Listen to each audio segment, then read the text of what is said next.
Doggo was quietly pleased with the opportunity he'd seized. He had to admit he'd totally gone for it. He'd worked like a dog and gone completely full slog. He was shattered and outpuffed, but his human was gonna be so chuffed. He'd chosen his spots with great care and knew it was the right place right there, in the hydrangea and poppy bed. He'd always been fond of the colour red. It was exactly right, he had no doubts. It was much better than amongst the sprouts.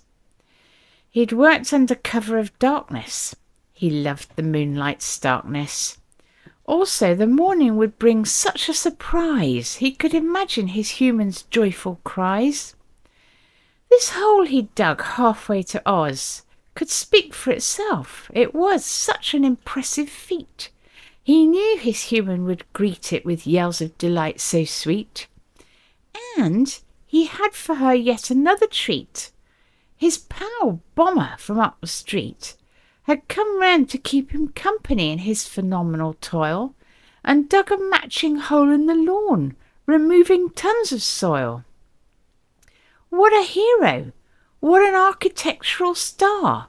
Bomber exceeded expectations by far. And as the sun rose with the dawn, their landscaping glimmered like garden pawn. What a glorious sight! He and Bomber were dynamite.